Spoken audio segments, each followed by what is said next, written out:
नमस्कार दोस्तों, learning with Vineet में आपका बहुत बहुत स्वागत है। दोस्तों, आज हम बात करने जा रहे हैं सेव एज टाइप्स के बारे में। अब ये क्या होता है, मैं आपको एक बार बता देता हूँ कि ये क्या होता है। जैसे ही आप अपनी फ़ाइल को सेव करते हैं, सेव करने पे वो कुछ फॉर्मेट्स मांगता है। और क्या फॉर्मेट मांगता है मैं आपको अपनी एक्सेल स्क्रीन पर दिखा देता हूँ। तो चलिए बिना देरी के हम आपको अपनी एक्सेल स्क्रीन पर चलते हैं और समझते हैं ये क्या होता है। दोस्तों, आप जब भी अपनी फ़ाइल को सेव करने जाते हो तो कुछ इस तरीके का इंटरफेस आता है।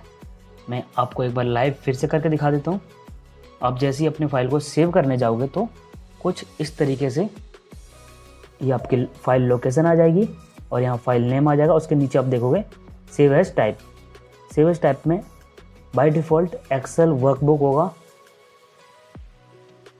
आप यहाँ से इसे देख के चेंज कर सकते हो अपने रिक्वायरमेंट के हिसाब से। और वही चीज़ मैंने यहाँ पे इसका स्क्रीनशॉट लिया हुआ है, तो मैं आपको बता देता हूँ कि ये क्या होता है। ये फाइल फॉर्मेट है और जो ये इसका मतलब ये है कि आपकी जो फाइल है वो किस फॉर्मेट में सेव हो रही है।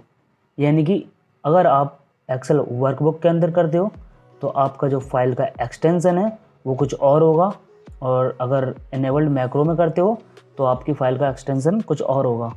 और ये एक्सटेंशन क्या होता है, सबसे पहले मैं आपको इसके बारे में बता देता हूँ। तो दोस्तों, एक्सटेंशन का मतलब होता है उसकी फ़ाइल की पहचान, यानी कि उसकी फ़ाइल की जो पहचान है वो किस चीज़ से है, यानी कि उसकी फ़ाइल रन किसके थ्रू करती है। जैसे कि फॉर एग्ज़ाम्पल आप जैसे जानते हैं MP3 जो है ये क्या है। MP3 यानी कि ऑडियो। ये जो ऑडियो है, ऑडियो की जो एक्सटेंशन होता है वो MP3 होता है, .mp3। और जो वीडियो का होता है वो .mp4 होता है। इसी तरीके से PDF फाइल का .pdf होता है। तो इसी तरीके से हमारे जो कुछ फॉर्मेट हैं इनके भी कुछ एक्सटेंशन होते हैं और इनका भी कुछ पार्टिकुलर डेफिनेशन होती है। तो ये डेफिनेशन मैं आपको एक बार दिखा देता हूँ। ये देखिए, ये है कुछ डेफिनेशन और एक्सटेंशन और कुछ हमारे फाइल फॉर्मेट। फाइल फॉर्मेट जैसे कि आप जानते हैं एक्सेल वर्कबुक, जैसे ही आप अपनी फ़ाइल को सेव करने जाओगे तो बाय डिफ़ॉल्ट वो एक्सेल वर्कबुक में ही सेव होगी। इसका क्या रीज़न है? इसका रीज़न ये है कि ये डिपेंड करता है कि आप कौन सा वर्ज़न यूज़ कर रहे हो। अगर आप 2010, 13 या ये कर रहे हो तो आपका बाय डिफ़ॉल्ट ये 2010 से लेके, अगर आप अपर लेवल का एक्सेल यूज़ कर रहे हो तो बाय डिफ़ॉल्ट ये एक्सेल वर्कबुक ही आएगा।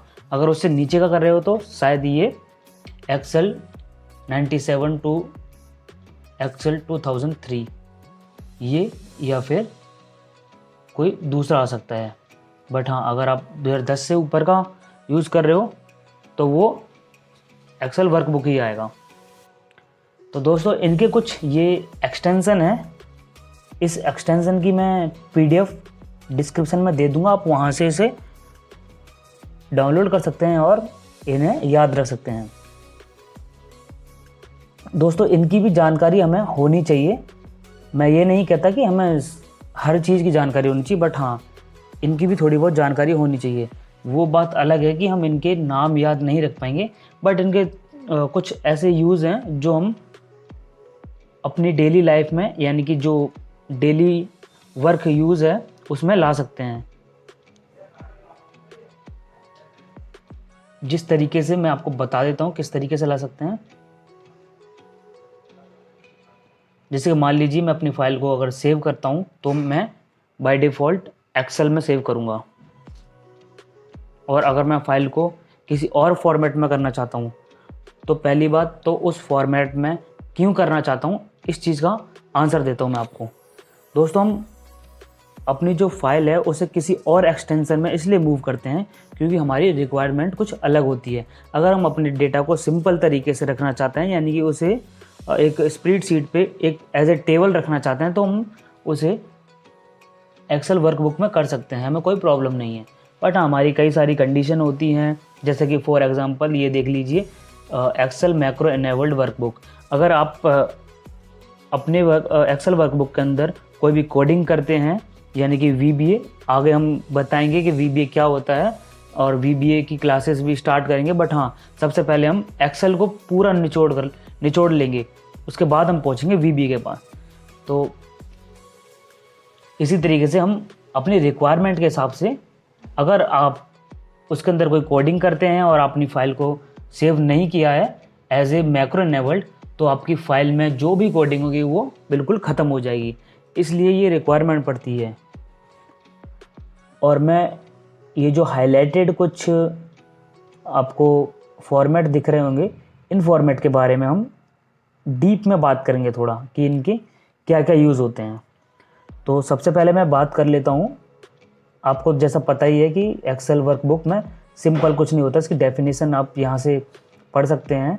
और मैक्रो इनेबल्ड में भी यही है कि आप इसमें कोडिंग करते हैं और कोडिंग करने के बाद में अगर आप इसे सेव करते हैं तो आपको जो अपनी फ़ाइल है वो मैक्रो इनेबल्ड वर्कबुक में ही सेव करनी पड़ेगी, अदरवाइज़ आपकी कोडिंग फिनिश हो जाएगी। नेक्स्ट है बाइनरी। दोस्तों, अक्सर देखा गया है कि जब हम अपनी फ़ाइल को किसी को शेयर करना चाहते हैं, जैसे कि उसे मेल पे अटैच करके शेयर करना चाहते हैं, बट हमारे पास में राइट्स जो हैं वो कुछ कम MB के हैं, तो हमारी जो फाइल है एक्सेल वर्कबुक क्या है वो थोड़ा सा ज़्यादा स्टोरेज लेती है। तो हम अपनी फ़ाइल को बाइनरी फॉर्मेट में यानी कि .xlsb में सेव कर सकते हैं। इसका क्या फ़ायदा है कि आपकी जो फ़ाइल है उसका डेटा भी नहीं उड़ेगा और आपकी फ़ाइल का साइज़ भी कम हो जाएगा। तो सबसे बड़ा फ़ायदा इसका यही है कि आप उसका साइज़ कम कर सकते हैं। और क्या क्या कर सकते हैं, हम आने वाली कुछ वीडियो में इसके बारे में बिल्कुल डीप वीडियो, एक सेपरेट वीडियो लेके आएंगे। और नेक्स्ट हम बात कर लेते हैं CSV में। दोस्तों, CSV एक ऐसा फॉर्मेट है, ज़्यादातर आपने देखा होगा, आप कोई सी भी फाइल डाउनलोड करते हैं तो आपका बाय डिफ़ॉल्ट जो फॉर्मेट होता है वो CSV होता है। और CSV फाइल के अंदर अक्सर ऐसा देखने को मिलता है कि अगर आप CSV फाइल पे कोई भी वर्क कर रहे हैं और उस वर्क को आप सेव कर देते हैं और अपनी वर्कबुक क्लोज़ कर देते हैं, तो आपने जो लास्ट एक्शन किया होगा वो फाइल के अंदर रह जाएगा, बाकी की सारा उड़ जाएगा। इसका क्या रीज़न है, ऐसा क्यों होता है, क्यों नहीं होता है, इसके बारे में हम आने वाली कुछ वीडियो में बात कर लेंगे। और बाकी का मैं आपको बताता हूँ, एक PDF है। PDF तो आप सिंपल जानते हैं, अगर आप अपनी फ़ाइल को PDF फॉर्मेट में कन्वर्ट करना चाहते हैं, आपने कोई भी कंटेंट लिखा या फिर इस पर कुछ भी एक फॉर्म तैयार किया, आप उसे PDF फॉर्मेट में कन्वर्ट करना चाहते हो, आप इसके थ्रू कर सकते हैं। और हाँ, एक और सेपरेट वीडियो लेके आऊँगा मैं, जो कि होगी हमारे वेब पेज पे। और वेब पेज मैं आपको एक बार दिखा देता हूँ, वेब पेज कहाँ है, ये देखिए, ये रहा। इसको मैं हाईलाइट कर देता हूँ, वेब पेज। ये भी बड़ी कमाल की चीज़ है, हम अपने एक्सेल को HTML फॉर्मेट में कैसे सेव कर सकते हैं और उसका यूज़ क्या होता है। तो ये तो रही एक छोटी सी जानकारी। दोस्तों, मैं आशा करता हूँ ये वीडियो आपको पसंद आई होगी और आपके लिए ढेर सारी नॉलेज लेकर आई होगी। तो मिलते हैं अगली वीडियो में, तब तक के लिए जय हिंद, जय भारत।